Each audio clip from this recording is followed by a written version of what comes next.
Good day, everyone. Today, we will be learning about concluding sentences. I hope you're ready. Now let's get down to it.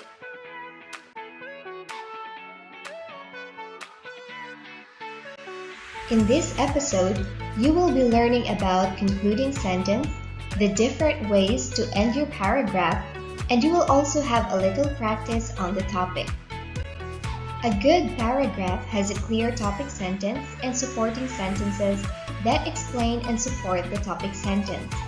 Although not all paragraphs have a concluding sentence, it would be very essential if you have it in your paragraph because the concluding sentence closes the paragraph.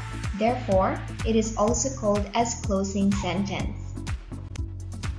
This paragraph lacks a concluding sentence. So how do we make a concluding sentence?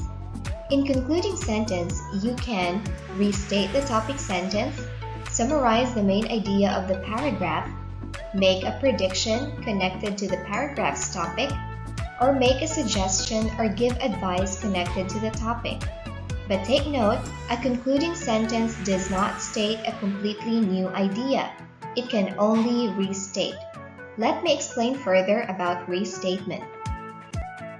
To briefly explain how to do them, to restate means to mention or state your topic sentence again, but using other words. For example, if in the topic sentence you said good place, you can restate that maybe as quiet, relaxing, or fun in your concluding sentence. To summarize, you have to collect your supporting details into one idea. To predict is to state what you expect or what you think will happen in the future.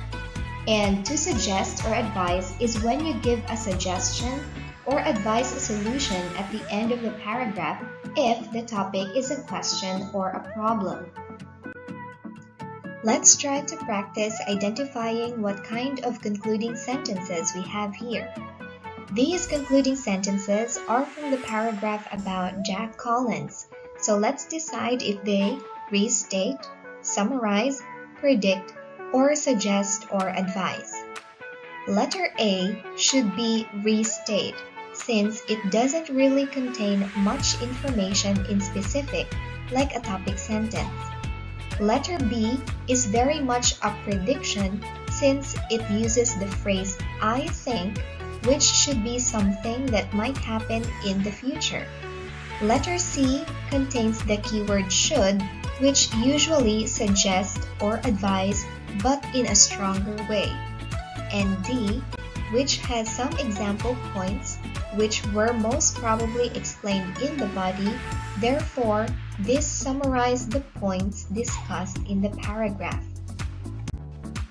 Looking back at our example paragraph at the beginning of the discussion, let's provide for a good concluding or closing sentence. The topic sentence talks about library particularly as a good place to study. Letter A is totally getting off from it since sleeping is not related to studying. As you read through the supporting sentences, they mention about books and internet, which are sources of information.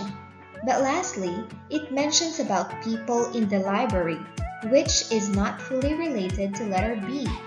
With letter C, it says positive about the place, which is a synonym to good place. And it is not too specific, but simply restating the topic sentence. Therefore, letter C is the best concluding sentence. So that's it for concluding sentence. I hope you had fun and learned from this lesson. Thank you for watching.